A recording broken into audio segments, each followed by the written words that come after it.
Hi friends, ఈరోజు మనం units and dimensions చాప్టర్లో ఫిజికల్ క్వాంటిటీస్ అంటే ఏంటి, అవి ఎన్ని రకాలు తెలుసుకుందాం ఫ్రెండ్స్. ఫస్ట్ మనం ఫిజికల్ క్వాంటిటీస్ డెఫినేషన్ చూద్దాం.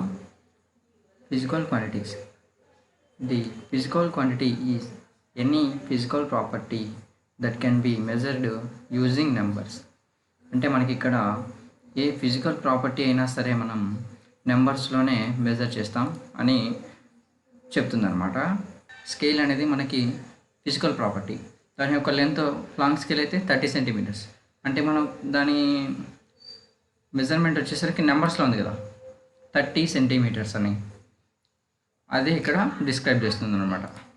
Okay, next physical quantities are divided into 2 types. First one వచ్చేసరికి fundamental physical quantities and second one వచ్చేసరికి derived physical quantities. Fundamental physical quantities definition వచ్చేసరికి the physical quantities which can exist independently are called fundamental physical quantities. అంటే ఇక్కడ మనకి fundamental physical quantities అనేటివి వాటంతట అవే వాటి యొక్క మెజర్మెంట్స్ అనేటివి చెప్తాయన్నమాట.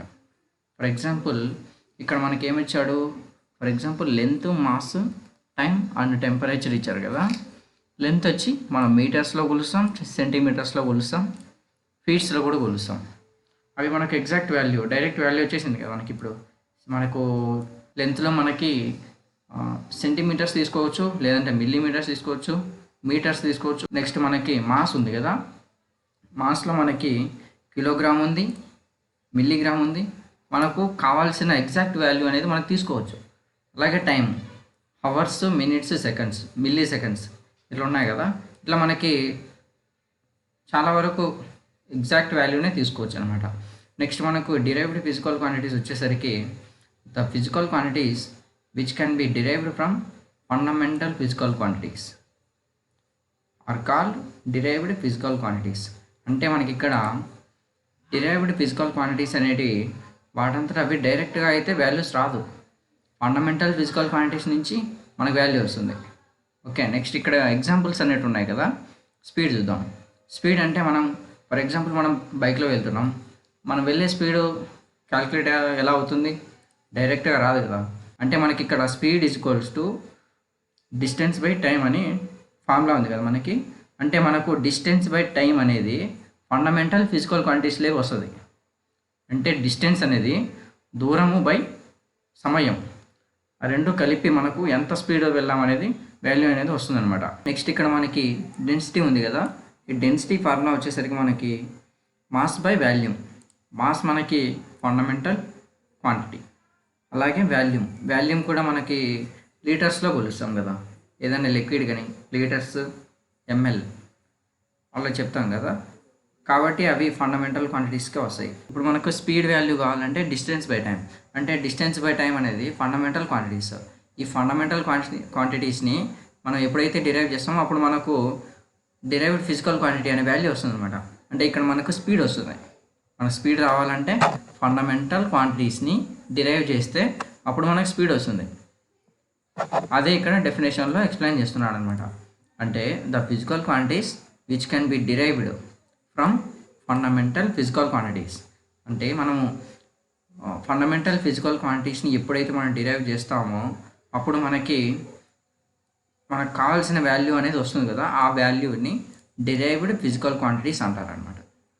ఓకే, నెక్స్ట్ మనకి ఫండమెంటల్ యూనిట్స్. మనకి యూనిట్స్ ఉంటాయి కదా. ఇప్పుడు ఫండమెంటల్ యూనిట్స్ అంటే మనకు లెంత్కి మనకి యూనిట్స్ ఉంటాయి. లెంత్కి మీటర్స్, ఫూటు అట్లా ఉంటాయి కదా. అలాంటివి ఇక్కడ డెఫినేషన్ అనమాట.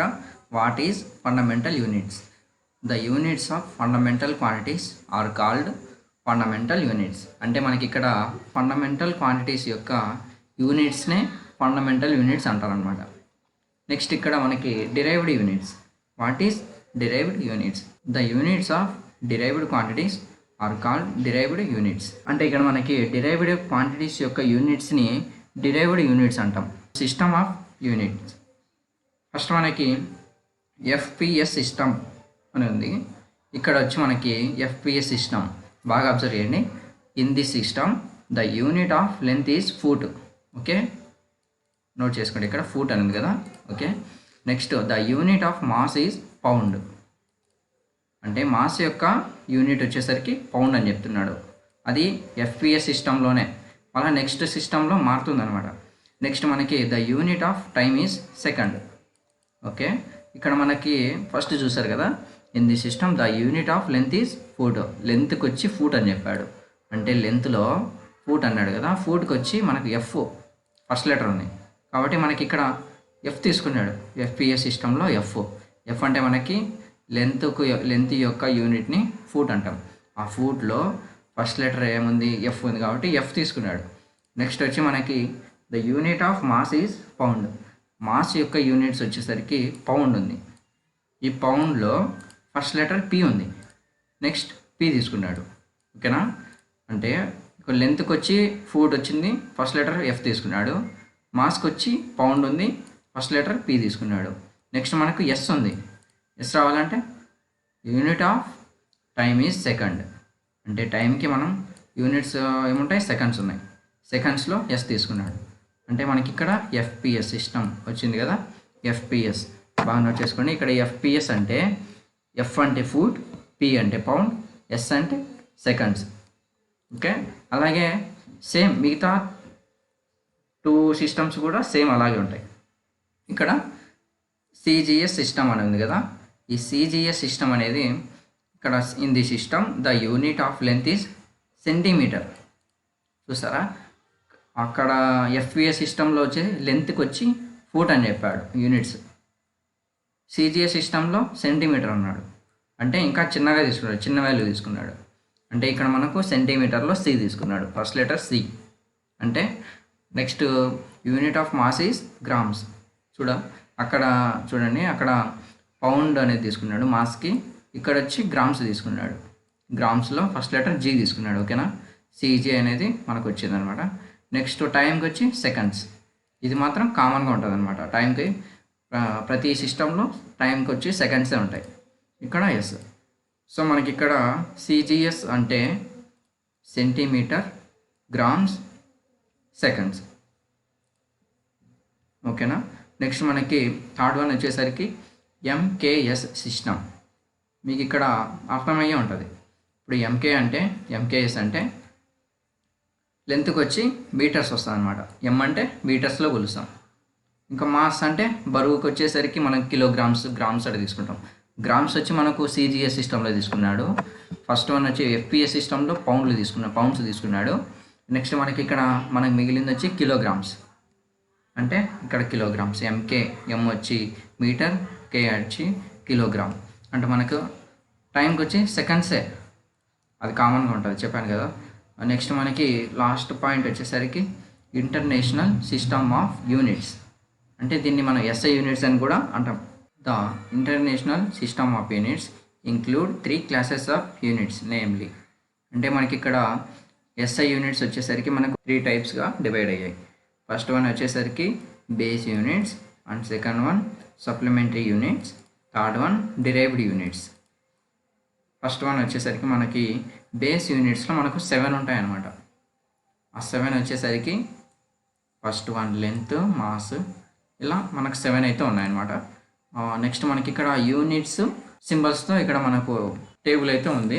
లెంత్కి యూనిట్స్ వచ్చి మీటర్స్. అంటే ఇక్కడ బేస్ యూనిట్స్లో లెంత్కి మీటర్, సింబల్ వచ్చేసరికి ఎం ఉంది. నెక్స్ట్ మాస్కి కిలోగ్రామ్ ఉంది అనమాట. కిలోగ్రామ్స్ని మనం ఏమని చెప్తాం, కేజీస్ అంటాం. ఓకేనా, నెక్స్ట్ టైం ఉంది, టైంని సెకండ్స్ అంటాం. సెకండ్స్కి S. Next electric current ampere, amps అని చెప్తాం అనమాట. ఎలక్ట్రిక్ కరెంట్ని యాంపేర్ అని యూనిట్స్లో చెప్పాడు. నెక్స్ట్ మనకి సింబల్స్ వచ్చేసరికి ఏతో రిప్రజెంట్ చేస్తాం అనమాట.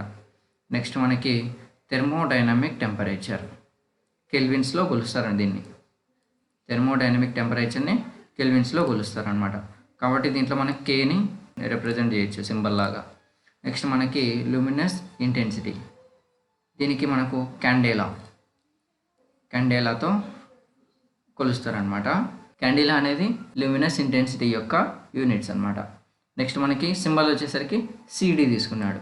Next amount of substance, mole. Next symbol వచ్చి MOL. నెక్స్ట్ మనకి సెకండ్ వన్ వచ్చి సప్లిమెంటరీ యూనిట్స్. ఇక్కడ మనకి సప్లిమెంటరీ యూనిట్స్ వచ్చేసరికి 2 టైప్స్ ఉంటాయన్నమాట, plane angle and solid angle.